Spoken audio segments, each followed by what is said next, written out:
Introduce yourself. I am Ria. I am done MA English. Um, I I am from Delhi, and I am 2 year experience. Thank you. अभी आपने रिया को खुद को introduce करते हुए देखा एक इंटरव्यू के दौरान, बट क्या वो तरीका सही था, या इस तरीके से खुद को इंट्रोड्यूस करने पे क्या कोई भी जॉब पा सकता है? No, not at all. There should be 3 things apart from English. मतलब इंग्लिश बोलना तो आना ही चाहिए, बट उसके अलावा 3 चीजें जो रिया की पर्सनालिटी में मिसिंग थी, वो 3 चीजें आपको भी ध्यान से सुननी एंड समझनी है, ताकि नेक्स्ट टाइम जब भी आप इंटरव्यू देने जाएं तो आप वहां पर लैक ना करें. The first thing was lack of confidence. Yes, Riya कहीं से कहीं तक भी कॉन्फिडेंट नहीं दिख रही थी. कॉन्फिडेंट दिखने के लिए आपको करना क्या है? सबसे पहले you should wear a smile. Yes, आपके फेस पर एक स्माइल होनी चाहिए. And then the second thing is there should be eye contact with the interviewer.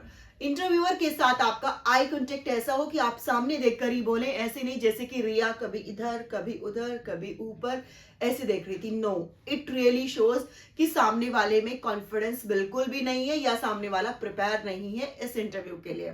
सो ऐसा नहीं करना है. सबसे पहले आपका अपना कॉन्फिडेंस दिखना चाहिए. वो कब दिखेगा? Once you wear a smile on your face and आपका आई कॉन्टेक्ट जब सामने वाले के साथ होगा तो आप कॉन्फिडेंट दिखेंगे ही दिखेंगे. The third thing is body language. Yes, अभी रिया जब इंटरव्यू दे रही थी तो वो कभी ऐसे कर रही थी, कभी ऐसे कभी ऐसे.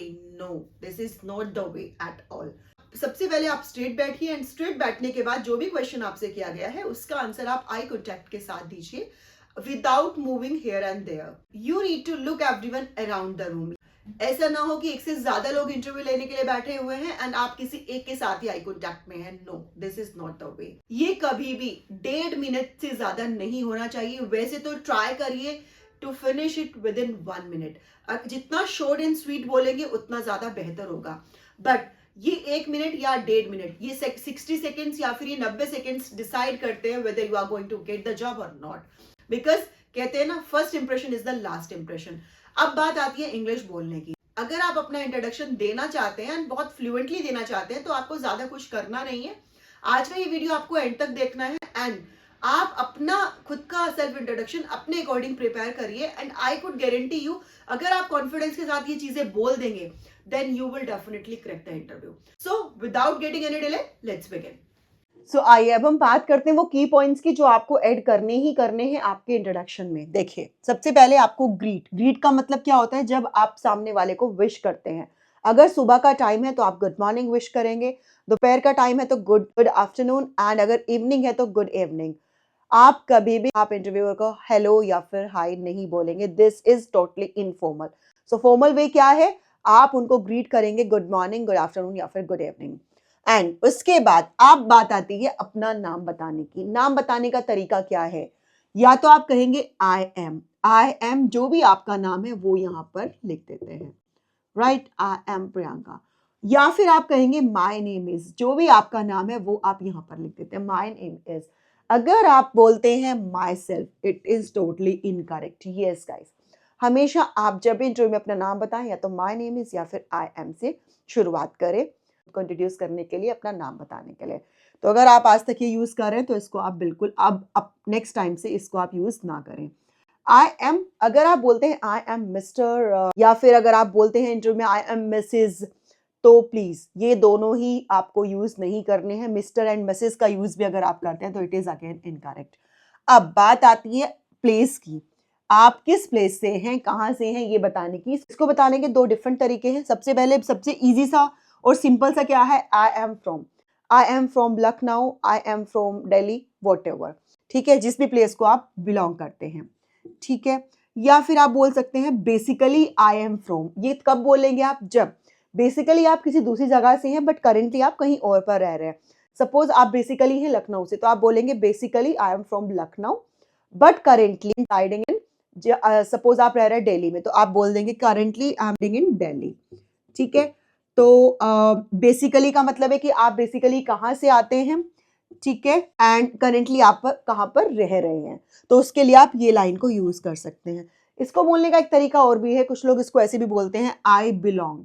तो आई बिलोंग का यूज करके भी आप अपनी प्लेस का नाम बता सकते हैं। तीनों तरीके करेक्ट है। सिंपल और इजी गो करना है आपको तो आप आई एम फ्रॉम बोले।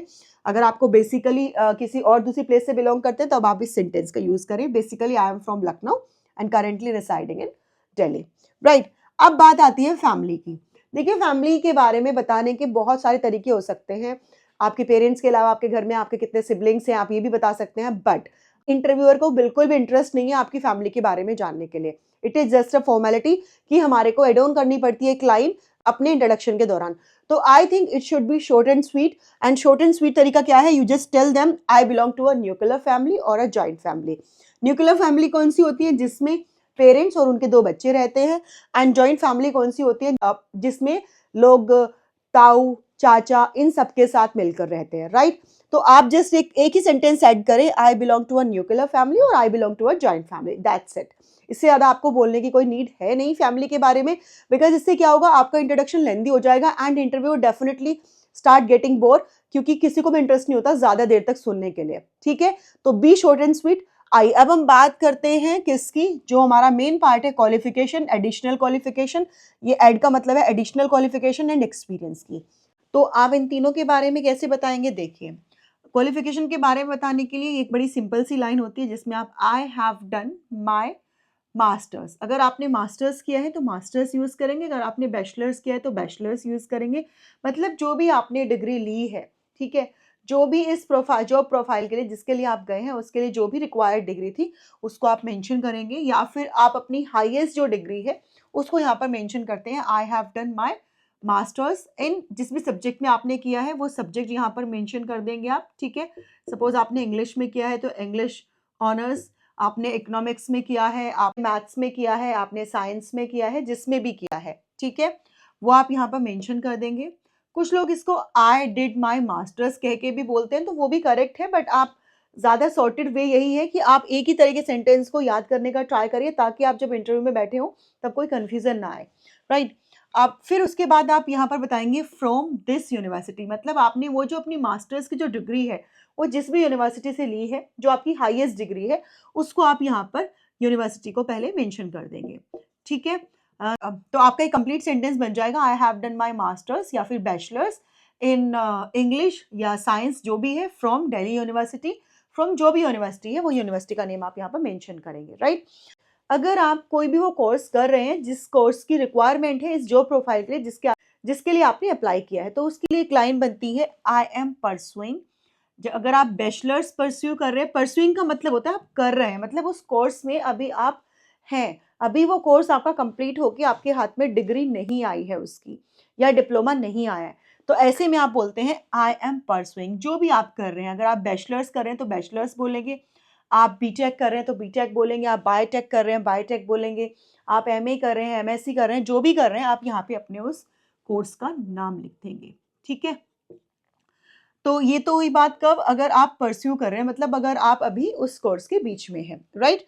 अब अगर आप एक स्टूडेंट हैं तब क्या, अगर आप एक स्टूडेंट हैं तो यहाँ तक का जितना हमने अभी बात की सेल्फ इंट्रो को लेकर वहां तक का सेम रहेगा, बस यहाँ पर आपका एक चेंज आएगा। यहाँ पर आप बात करेंगे, यहाँ पर आपको आई एम परसुइंग नहीं बोलना है, आपको ये ऊपर वाली लाइन नहीं याद करनी है, सिर्फ आप बोलेंगे आई एम इन, जिस भी स्टैंडर्ड में हैं आप 11th स्टैंडर्ड में हैं तो 11th स्टैंडर्ड आप बोल देंगे, आप 6th स्टैंडर्ड में हैं 6th बोलिए, 8th बोलिए, 9th बोलिए, जिस भी स्टैंडर्ड में है, राइट। तो बीइंग अ स्टूडेंट अगर आपको अपना सेल्फ इंट्रो प्रिपेयर करना है तो यहाँ तक सेम जाना था, बस यहाँ पे आपको एक सिंपल ये लाइन एड ऑन करनी है, राइट। अब हम बात करते हैं एडिशनल क्वालिफिकेशन की। एडिशनल क्वालिफिकेशन क्या होती है, जैसे फॉर सपोज आप टीचिंग के लिए गए हैं तो टीचिंग के लिए मोस्ट प्रोबेबली आपको, अगर आप पीआरटी के लिए अप्लाई कर रहे हैं तो आपको कम से कम बैचलर्स यानी कि ग्रेजुएशन एंड साथ में बीएड की रिक्वायरमेंट होती है, राइट। तो अगर आपने साथ में कोई और कोर्स किया हुआ है, जैसे कि अगर आपने कोई एनटीटी का कोर्स किया हुआ है या फिर कोई कंप्यूटर कोर्सेज किए हुए हैं या फिर कोई और ट्रेनिंग आपने ली हुई है, तो वो सब आपका एडिशनल क्वालिफिकेशन में आ जाता है, राइट। तो अगर आपने ऐसी कोई एडिशनल क्वालिफिकेशन अगर आपने ऐसी कोई ली हुई है तो आप यहाँ पर उसको ऐड करेंगे। अगर सपोज आप जा रहे हैं किसी अकाउंटेंट की जॉब के लिए, मतलब डिफरेंट जॉब रोल के लिए एडिशनल क्वालिफिकेशन डिफरेंट लगती है, तो यहाँ पर आप वो भी ज़रूर मेंशन करेंगे साथ में, मतलब अपनी क्वालिफिकेशन के साथ साथ अगर आपने कुछ एडिशनल मतलब कुछ और कोर्स किए हैं तो वो भी ज़रूर बताएं, ठीक है, तो आप उसको बताने के लिए क्या सेंटेंस यूज करेंगे, आई हैव डन।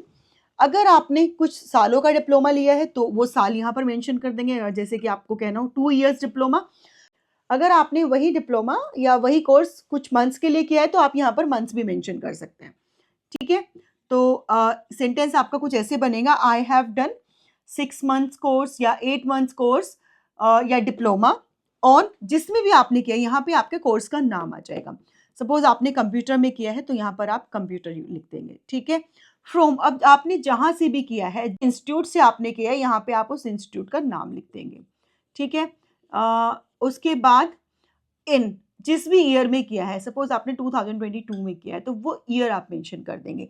तो आपका सेंटेंस बनेगा, I have done 2 years diploma on computers from XYZ institute in 2022, right. तो ये आपका एक कंप्लीट सेंटेंस बन जाएगा जिसमें आप अपने एडिशनल कोर्स की बात करेंगे। अब बात आती है एक्सपीरियंस की। अगर आप फ्रेशर हैं तब तो आपके लिए एक ही लाइन बनेगी, आई एम अ फ्रेशर। ठीक है, वहां पे आप एक्सपीरियंस नहीं बताएंगे। बट अगर आपके पास कुछ एक्सपीरियंस है तो आप अपना एक्सपीरियंस भी जरूर से बोलेंगे। तो आप कैसे बोलेंगे, आई हैव, जितने भी ईयर्स का है, जितने भी मंथ्स का आपको एक्सपीरियंस है। यहाँ पर मैं आपको एक चीज़ बता दूं, अगर आपके पास 6 months से कम का कोई एक्सपीरियंस है तो उसको आप एड ऑन ना करें तो ज़्यादा बेटर होगा, बिकॉज ये कहीं ना कहीं एक नेगेटिव इम्पैक्ट डालता है इंटरव्यूअर के ऊपर कि आपने किसी भी प्लेस पर इतने कम टाइम के लिए जॉब क्यों की, राइट। तो यहाँ पर आप मेंशन करेंगे, I have 2 years experience in, अब वो वर्क नेम, मतलब जो भी आपने काम किया है उस अपने काम का यहाँ पर नेम डालेंगे, जैसे कि इन अकाउंट्स, अगर आपने स्कूल में करी है तो इन स्कूल, अगर आपने एडमिनिस्ट्रेशन की जॉब की है तो यहाँ पर एडमिन कर देंगे आप। तो यहाँ पर मतलब आप अपना वर्क नेम डाल देंगे। इसको अगर आप थोड़ा सा और ज़्यादा बेटर वे में बताना चाहते हैं तो आप ये वाला सेंटेंस यूज कर सकते हैं, आई हैव, जितने भी ईयर्स का एक्सपीरियंस है, 2, 5, 10 years एक्सपीरियंस वर्किंग विद या फिर वर्किंग इन, जिस भी कंपनी या जिस भी इंस्टीट्यूशन के साथ आपने काम किया है, आप वर्किंग विद उस इंस्टीट्यूशन का या उस कंपनी का नेम बताएंगे। एंड देन उसके बाद एज अ, जो भी आपका जॉब रोल था वहां पर, ठीक है, आपका जो भी प्रोफाइल था वो आप अपना प्रोफाइल बताएंगे, जैसे कि as a teacher, as an engineer, as an accountant. तो जो भी आपका जॉब रोल था, जो भी आपका प्रोफाइल था, उसको आप यहाँ पर एड ऑन कर देंगे। तो आपका कंप्लीट सेंटेंस क्या बनेगा, I have 3 years experience working with, suppose आपका कोई स्कूल का एक्सपीरियंस है तो working in DAV public school as a teacher. इस तरह से करके आप अपने सेंटेंस कंप्लीट कर लेंगे, राइट। तो यहां तक अब आपका कंप्लीट हो जाता है एक्सपीरियंस तक का आपका सेल्फ इंट्रो। स्क्रीनशॉट अगर आप लेना चाहते हैं तो स्क्रीनशॉट ले सकते हैं। अब हम बात करते हैं हॉबीज की। हॉबीज के बारे में बताने के लिए आप 3 डिफरेंट तरीके यूज कर सकते हैं। पहला बड़ा सिंपल और बड़ा कॉमन सा होता है जिसमें आप बोलते हैं माई हॉबीज आर। कुछ कॉमन हॉबीज हैं, listening to music, dancing, singing, reading newspaper या रीडिंग बुक्स। अब यहाँ पर पहले एक चीज़ समझने की है कि अगर आप लिसनिंग म्यूजिक बोलते हैं तो वो इनकरेक्ट वे है। हमेशा आपको लिसनिंग टू म्यूजिक ही बोलना है। लिसनिंग के एकदम बाद टू प्रपोजिशन यूज होगी ही होगी, राइट। तो लिसनिंग टू म्यूजिक ही आप बोलेंगे, ठीक है। उसके बाद उसके अलावा अगर कोई और हॉबी है तो फिर वो डांसिंग, सिंगिंग, कुकिंग। इसको बोलने के लिए आप एक सेकेंड तरीका जो यूज कर सकते हैं वो कर सकते हैं आई लव के साथ। जैसे कि आप बोल सकते हैं कि से I love dancing, singing and cooking, या फिर आप बोल सकते हैं I love reading books and listening to music. इसके अलावा एक और थोड़ा सा ज़्यादा एडवांस जो साउंड करता है वो है I am fond of. I am fond of, see वैसे मैं आपको बता दूं, फॉन्ड ऑफ का मतलब होता है शौकीन होना किसी चीज़ का, राइट। तो आप ऐसे भी बोल सकते हैं I am fond of reading books या फिर आई am fond of writing stories. Fond of का यूज मैक्सिमम वैसे आप कब करेंगे, जब आप नॉर्मल हॉबीज की बात ना करेंगे बल्कि कुछ ऐसी हॉबी जो थोड़ी हटकर हो, जो आपको थोड़ा सा डिफरेंट बनाती हो। जैसे बुक लिखना या पोएम्स लिखना या स्टोरीज लिखना आमतौर पर लोगों की हॉबी नहीं मानी जाती, बट अगर आपके अंदर ऐसी कोई हॉबी है तो उसको आप इस तरह की लाइन में यूज करिए। जैसे पहले आप बोलेंगे माई हॉबीज आर, या फिर I love singing, dancing, cooking and reading books.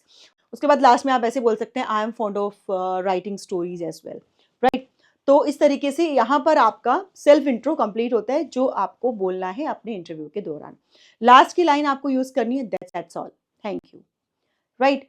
अब स्टार्टिंग से लेकर एंड तक, यहाँ तक आप इस इंट्रो को अपने अकॉर्डिंग प्रिपेयर करिए, ठीक है। आज के इस वीडियो में मैंने आपको आपके लिए जहाँ जहाँ ब्लैंक स्पेस दिया था वो ब्लैंक स्पेस आप अपने अकॉर्डिंग फिल करिए एंड अपना ये शॉर्ट एंड स्वीट सा इंट्रो रेडी करिए।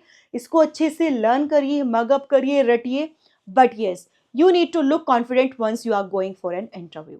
आई होप आज का ये वीडियो आपके लिए यूजफुल रहेगा and wish you very good luck for your next interview.